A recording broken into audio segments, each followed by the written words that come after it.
scheduled for October. I want to thank LaVon Pettis for her presentation. So if any of the other artists from Wild Yams is present, can you unmute yourself?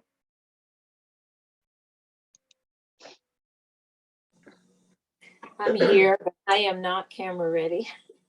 And who else from? I gotta go put a hat on.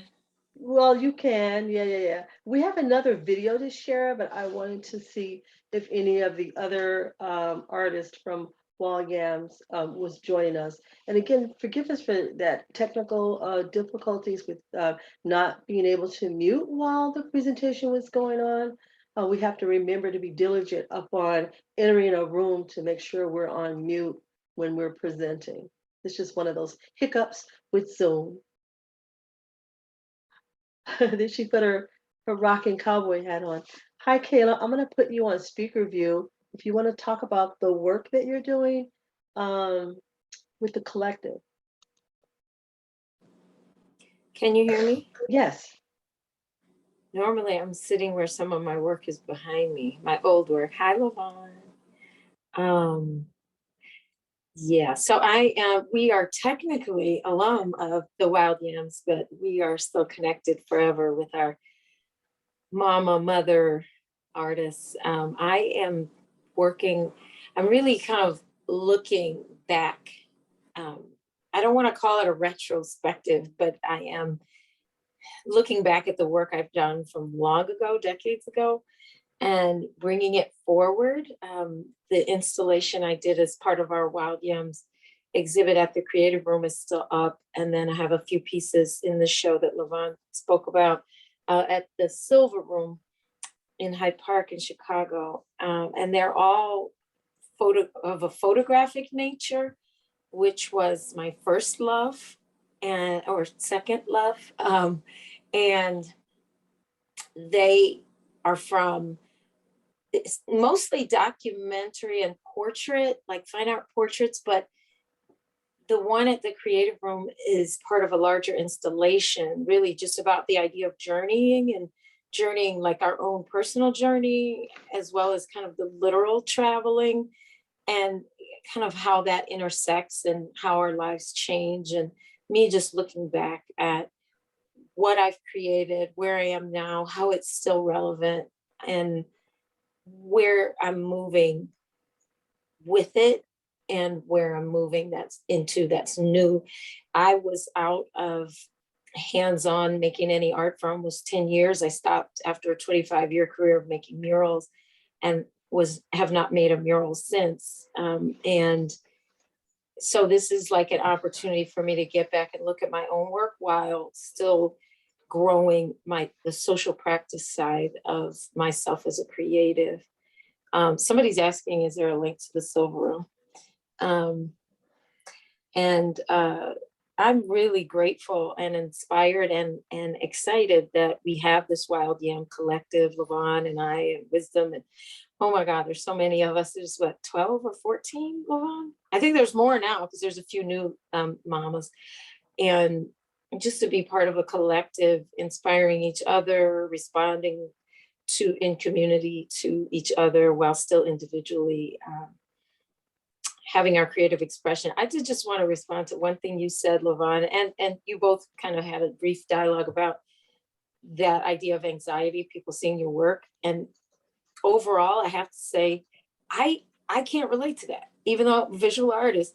And I think the biggest reason is my practice, my visual art practice for 25 years, 30 going on, in mural work was intentionally engaging the community to help bring designs. Like there's that kind of anxiety about like worthiness. Am I good enough? There's always these questions. It's like whether you're officially trained in school or not, but it was always about connecting with the community and bringing those visions and voices forward. So I never really had that anxiety around my own work, even when I had individual work in shows. It was more about like, am I honoring and anxiety around like, am I honoring and giving respect and like the am I bringing people's voices forward in the way they see themselves? So it's very different than a studio practice, which I've also had. So anyway, the Wild Yams, y'all got to get over to the Silver Room and check out the show. Look at Levon. There's 5 of us in the show at the Silver Room in Hyde Park. Great, great. We're gonna try, if there's no one else from Wild Yams on, we're gonna I'm asking you to post information about yourself. Go back to the gallery view, and I have another video that was submitted by Levon. Her name is Lashon. Lashon. Just give me a minute, screen share. Maybe I have to pull it back up again. Did you want to make a comment? Does anybody have any questions and answers, Q&A, while I pull up the video? Those of you that were on off mute earlier, you can let me see here.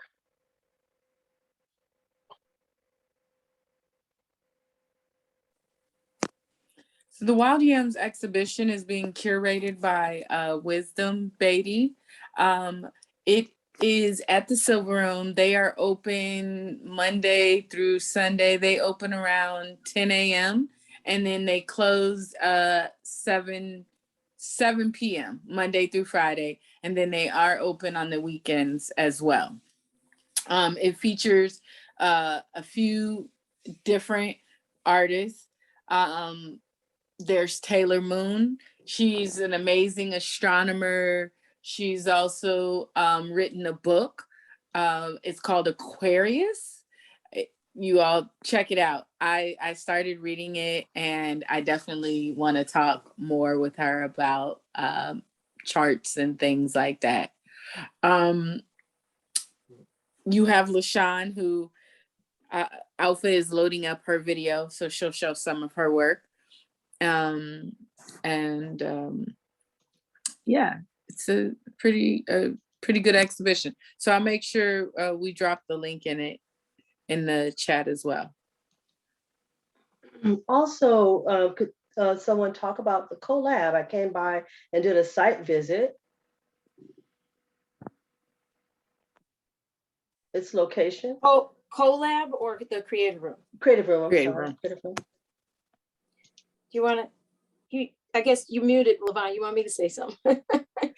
The creative room is a really unique that's a Victorian house, right? A framed Victorian house in Greater Grand Crossing in Chicago, 7034 South King Drive. And it's the vision of Clemenstein Love to have a space for artists to have residency to realize their creative vision, business-wise and Denise Q. There we go. AKA She's there. Lashon Fouche. Welcome to my home studio. This is the first time I've ever recorded myself in this space, but I am so glad to be talking with you about some selected current pieces that I've actually been working on for a really long time, but I found ways to overlap them into different projects.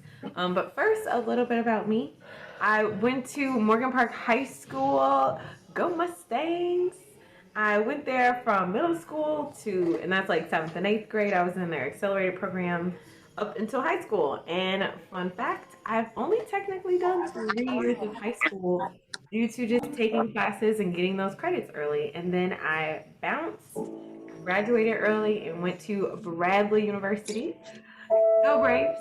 I got my bachelor's in fine art there, and I did a lot of things for art. I was very involved in trying to build the community of the art department, but I remember going through so much anxiety and stress trying to please my professors and make work. And then when I would present work that was about like my culture or my Blackness, my classmates would kind of just be uncomfortable and not really know how to respond.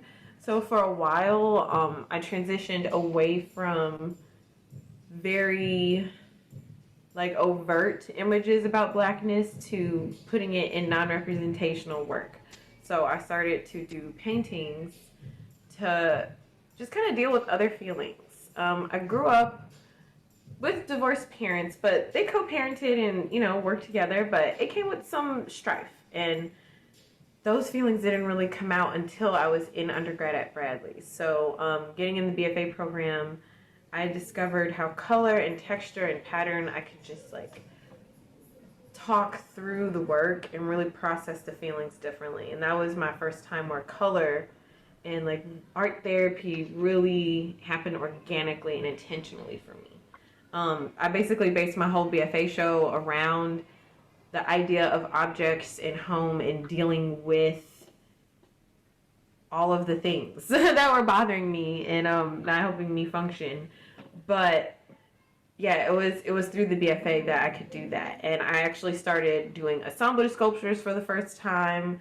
I had hair weaves and nail tips and all types of things in my studio collecting because both of my parents are in the hair industry or were. My dad's a barber, my mom's a hairstylist, and so a lot of the aesthetic and materials and questions about identity would stem from that in my art. Going to public school, sometimes I was a latchkey kid and sometimes they would just bring me to work. And so being around those objects, they would sometimes become toys, and hearing conversations and just understanding the social dynamics of womanhood and just community and family from those spaces, just, it was a big impression on me. And so it shows up in my work a lot. And if you hear music in the background, that's my neighbors rocking. So we're just going to benefit from their party. And so the style of my artwork really evolved. It evolved from this non-representation thing. And then the colors started to be more like red, black, and green by the time I got to graduate school. And I didn't take a break. As soon as I graduated in 2013, I went straight to Illinois State.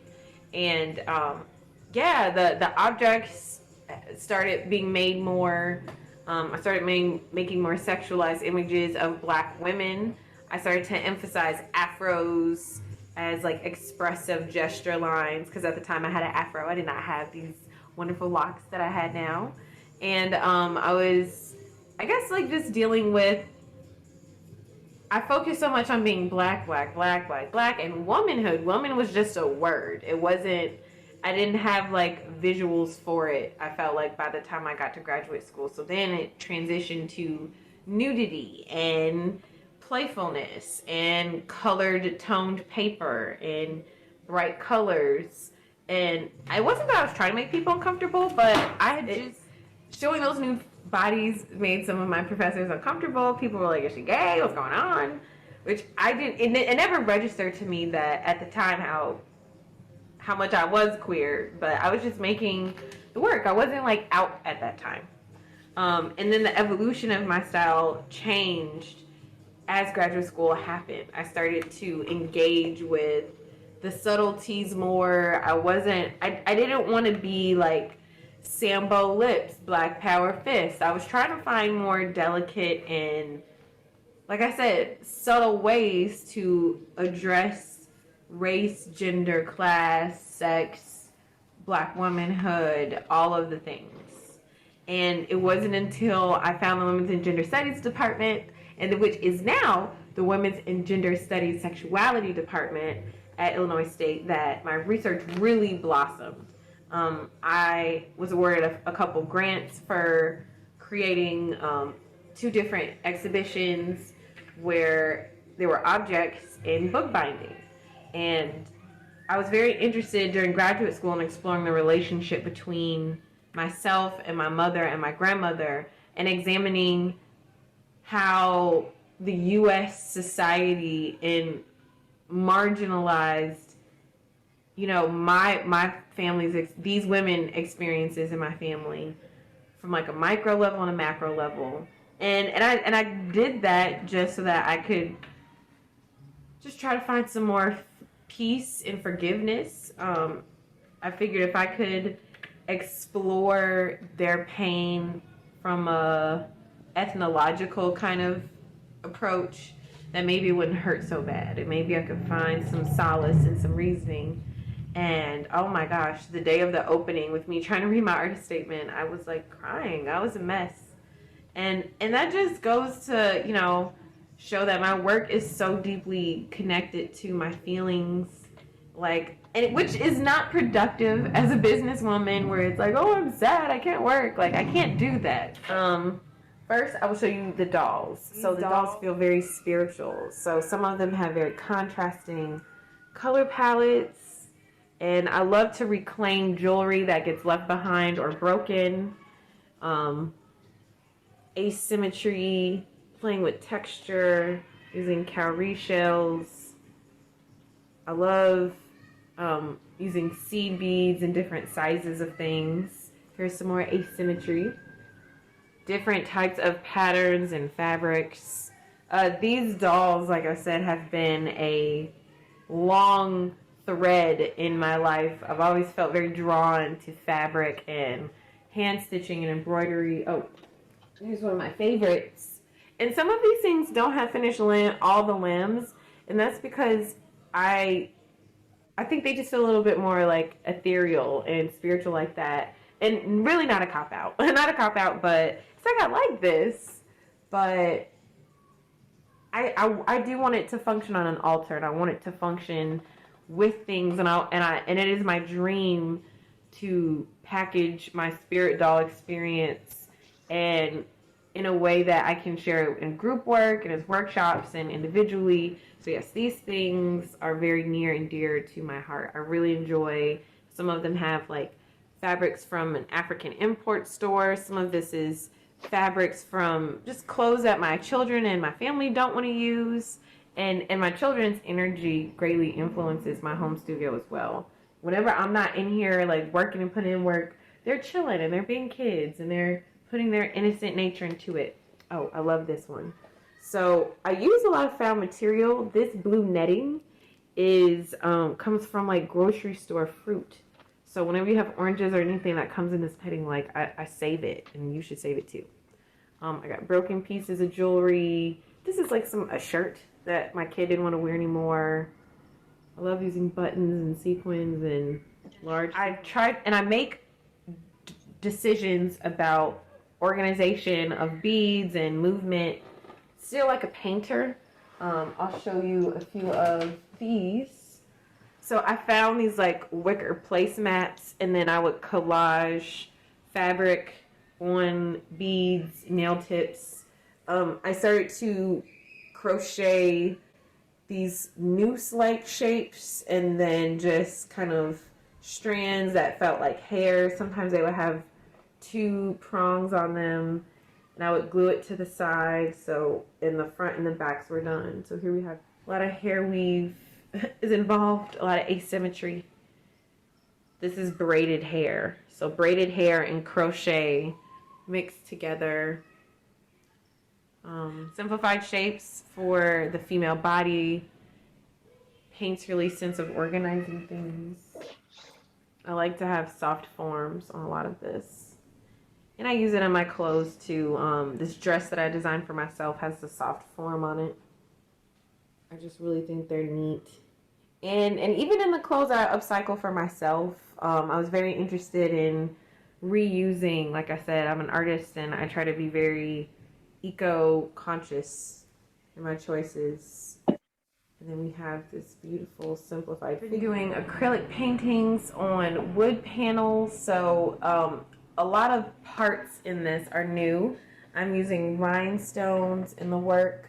This is an oak tree from Mississippi. I'm cross-referencing patterns from an African dress that my wife has with mud cloth patterns. The beading and the style of this woman is Zulu, and that carries over in some other paintings. I'm really interested in the galaxy and fruit, so there are some rhinestones in that. There are apples swirling around the solar system. So to scale, we have the sun, there's planet here, Earth, and it just keeps going up. And yeah, I've been working on this for a while, and I'm the kind of artist where like my emotions and my feelings are very much so a part of what I do. This painting started off with an emphasis of the crawling Bantu knot woman. And there's just so much happening color-wise. I'm really big on non-representational abstraction. We have a couple of dinker symbols repeating. There's a lot of brush strokes. I feel like it's just a bit busy, and I want to have I think I need to have some spots of calm, create a little bit more resting spots. I'm trying to create negative space built up between it. And I'm approaching this acrylic painting like an oil painting, but I'm trained in oil, so this painting I've been working on for a while. I just kind of opened up this side. It used to be a gold curtain here, but we have holographic tablets with mummified cats and African masks, and this is trying to be a mythical, futuristic scene. Stepping outside of my comfort zone, but I was inspired by the Four of Swords tarot. So Four of Swords is where this comes from. She has a sword here. There are 3 swords in the stained glass. So I'm looking forward to finishing it. Like I said, I'm the kind of artist where my feelings get me really wrapped up, and I gotta cut that out because I know that's not good for business. But whatever. My heart is in it. So this is the last current piece I'm working on. Another tarot interpretation, still in progress. At first it was just a woman, in a stunning gown. So normally with the Queen of Wands, she has a staff in one hand and a sunflower in the other.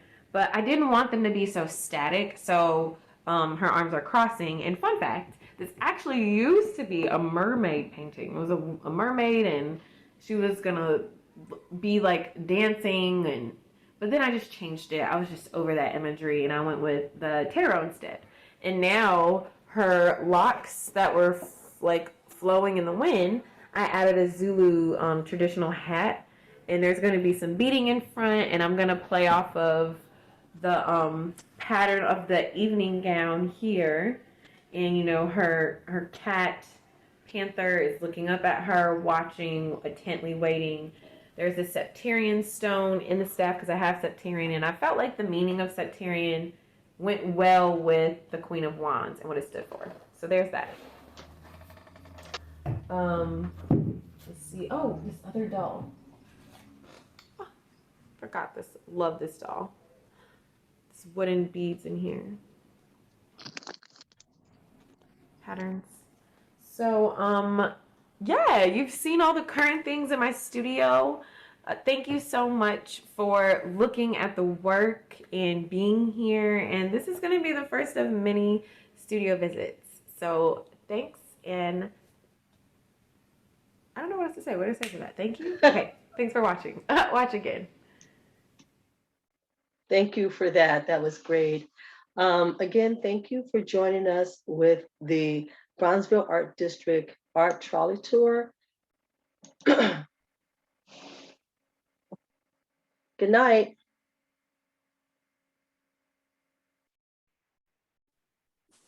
Thank you. Good night. That was great. Good night. Good night.